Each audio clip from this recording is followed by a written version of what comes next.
Hi everyone, and next exemption that is section 54EC. So 54EC, this exemption deals with capital gain arising on transfer of any long-term capital asset on the basis of investment in certain bonds. So the exemption 54EC, this exemption is get when the assessee transfer any long-term capital asset, that being land, building or both, and amount invested in certain bonds or specified asset. ഇപ്പൊ assessee എന്തെങ്കിലും long term capital asset, അത് land building അല്ലെങ്കിൽ രണ്ടുമാവാം, ഇത് sale ചെയ്ത് കിട്ടുന്ന amount എന്തെങ്കിലും ബോണ്ടുകൾ അല്ലെങ്കിൽ ചില സ്പെസിഫൈഡ് അസറ്റുകൾ ഉണ്ട്, അതിൽ ഇൻവെസ്റ്റ് ചെയ്യുകയാണെങ്കിൽ കിട്ടുന്ന എക്സംഷൻ ആണ് 54EC. So who are eligible assessees? Any assessee eligible for this exemption, and asset must transferred.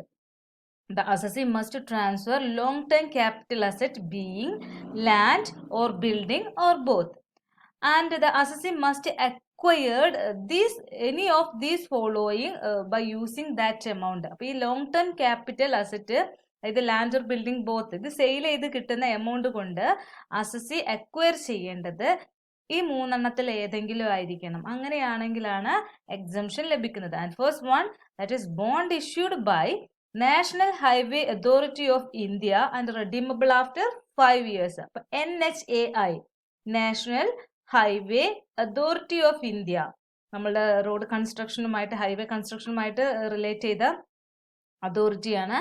അപ്പോൾ ഇവിടെ ഉള്ള ബോണ്ടുകൾ വാങ്ങിക്കുകയാണെങ്കിൽ, അതായത് 5 years റിഡംഷൻ, 5 yearsന് ശേഷം റിഡീം ചെയ്യുന്ന NHAIയുടെ ബോണ്ടുകൾ പർച്ചേസ് ചെയ്യുകയാണെങ്കിൽ, so bond issued by NHAI and it is redeemable after 5 years. And the second one is bond issued by Rural Electrification Corporation Limited and it is also redeemable after 5 years.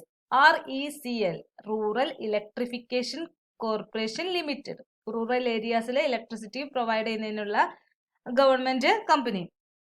So rural electrification corporation limited. അപ്പോൾ ഇതിന്റെ bond വാങ്ങിക്കുകയാണെങ്കിലും ഈ exemption കിട്ടും. And the last one is any other bonds notified by central government redeemable after 5 years and any other bonds notified by central government. So these are the three bonds that must acquired by assessee for getting exemption under section 54EC. Once again, what are the bonds? Which are the bonds? First one is NHAI bond and RECL, Rural Electrification Corporation Limited bond, and any other bonds notified by central government. And one thing you should remember, all these bonds redeemable after 5 years. അപ്പോൾ 5 years റിഡംഷനുള്ള ബോണ്ടുകൾക്ക് മാത്രമാണ് exemption കിട്ടുന്നത്. And there is A time limit for acquiring the new asset within 6 months from date of transfer. So the assessee must acquire any of these bond after sale of this long term capital asset. അപ്പോൾ long term capital asset sale ചെയ്ത് within 6 months the assessee must acquire the new asset. And the quantum of exemption and the amount invested in bond or the capital gain. അപ്പോൾ എത്രയാണോ ബോണ്ടിൽ invest ചെയ്യുന്നത്, that amount he can deduct, but there is a condition, and the invested amount should not exceed 50 lakh. So the maximum exemption is 50 lakh. Then he should not be transferred for a period of 5 years. അതുപോലെ മറ്റൊരു കാര്യം ശ്രദ്ധിക്കേണ്ടത്, if പുതിയ ബോണ്ടുകൾ acquire ചെയ്ത് കഴിഞ്ഞാൽ the assessee should not be transferred for a period of 5 years. 5 yearsനുള്ളിൽ അത് മറ്റൊരാൾക്ക് ട്രാൻസ്ഫർ ചെയ്യാൻ പാടില്ല. If he transferred, this exemption is withdrawable. In case അദ്ദേഹം ട്രാൻസ്ഫർ ചെയ്യുകയാണെങ്കിൽ എക്സംഷൻ വിൽ ബി വിഡ്രോ. അപ്പോൾ ആ എക്സംഷൻ വിഡ്രോ ചെയ്യുന്നതായിരിക്കും, അദ്ദേഹത്തിന് ഈ എക്സംഷൻ ലഭിക്കുന്നതല്ല വിത്തിൻ 5 years അദ്ദേഹം അത് ട്രാൻസ്ഫർ ചെയ്യുകയാണെങ്കിൽ. അപ്പോൾ ഇതാണ് നമ്മുടെ 54EC. വൺസ് അഗൈൻ 54EC എന്താണ്? 54EC that is deals with the capital gain arising on any of the long term capital asset, the being land or building or both, and that amount is invested in certain bonds, and that bonds may be NHAI bonds, RECL bond, or the bonds notified by central government, and all these bonds redeemable after 5 years. and there is a time limit for acquiring these 3 bonds, that is 6 months after the date of the transfer of the long-term capital asset, and the amount of exemption is the amount invested in bond, and also there is a limit in the investment amount, that is the maximum amount of investment should not exceed 50 lakh, and that bond should not be transferred for a period of 5 years. അപ്പോൾ ഇതാണ് 54 easy. Then look at a problem. Mr. Akbar gives you the following details regarding the sale of residential house. Then house purchased in 2003-2004, that is for 9 lakh, and he sold that as house property in 2019 for 60 lakh rupees. Then he purchased another residential house in November, that is for 1,50,000, and he invested NHAI, National Highway Authority of India Limited, that is rupees 10 lakh. So compute capital gain, and the cost inflation index in 2003-2004, that is 109.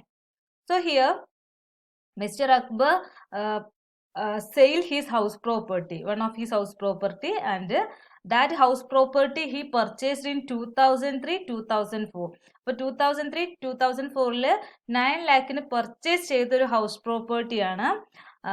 That house he sold in 2019 for 60 lakh. അപ്പം 9 ലാഖിന് 2003 purchase ചെയ്ത house property 60 lakh റുപ്പീസിന് അദ്ദേഹം 2019 sale ചെയ്തു. എന്നിട്ട് 2019 തന്നെ എന്ത് ചെയ്തു? He purchase another residential house for 1,50,000. അതുപോലെ കിട്ടിയാൽ ഒരു 10 lakh rupees he invested in NHAI.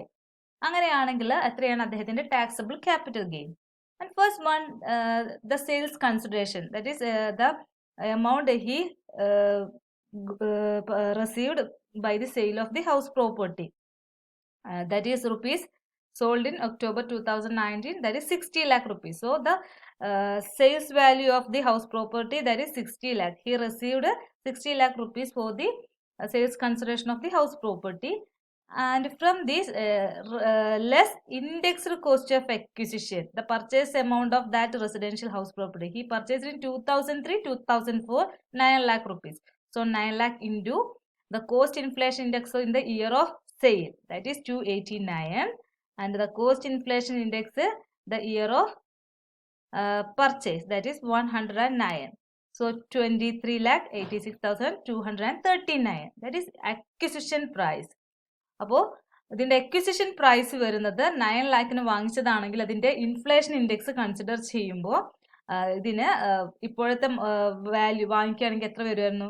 23,86,239. അപ്പോൾ സെയിൽ ചെയ്തപ്പോൾ കിട്ടിയ വാല്യൂ 60 ലാഖ്. ഇതിന് വാങ്ങിക്കാൻ ചിലവായത് ഈ എമൗണ്ട് ആണ്. So long time capital gain, ഇതിൽ നിന്ന് ഉണ്ടാവുന്ന ഗെയിൻ എന്ന് പറഞ്ഞാൽ എത്രയാ? 13,761 rupees. Then ഇവിടെ there are two exemptions അല്ലേ? കാരണം എന്താ?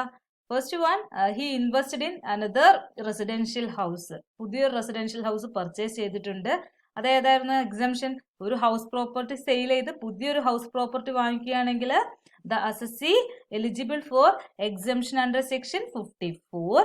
And he invested some amount in NHAI. So another exemption, that is 54 EC. So 54 and it is 54 EC. So first exemption is 54. That is the purchase of new house. Purchase of new house is 1,50,000. Then exemption under section 54 EC, that is 10 lakh. So total exemption is sorry, this is not 1,50,000, this is 15 lakh. Suppose this is not 1,50,000, 15 lakh. So 50 lakh in new house and 10 lakh in NHAI. So total is 25 lakh exemption. So taxable capital gain is 11,13,761. അപ്പോൾ ഇത്രയേ ഉള്ളൂ. First നമ്മൾ വിറ്റ വില, sales consideration, house പഴയ house വിറ്റത് 60 lakh rupees. അപ്പോൾ അതിന്റെ ലോങ് ടൈം ക്യാപിറ്റൽ ഗെയിൻ കാണാൻ അതിന്റെ ഇൻഡെക്സ്ഡ് കോസ്റ്റ് ഓഫ് അക്വിസിഷൻ, വാങ്ങിച്ച വില ഇൻഡെക്സ് ചെയ്ത് ഡിഡക്ട് ചെയ്യുക. അപ്പം നമുക്ക് അതിൻ്റെ ലോങ് ടേം ക്യാപിറ്റൽ ഗെയിൻ കിട്ടും. ദെൻ എക്സംഷൻ, പുതിയ ഹൗസിൽ ഇൻവെസ്റ്റ് ചെയ്തത് 2019 ന്യൂ ഹൗസ് പർച്ചേസ് ചെയ്ത്, ദാറ്റ് ഈസ് 15 ലാക്ക് ആണ്. സോറി, ഇവിടെ 1,50,000 എന്ന് ആണ് എഴുതിയിട്ടുള്ളത്. 15 ലാക്ക് ആണ്. 15 ലാക്ക്. അതുപോലെ NHAI 10 lakh. Then total exemption 25 lakh. So taxable capital gain this amount. Thank you.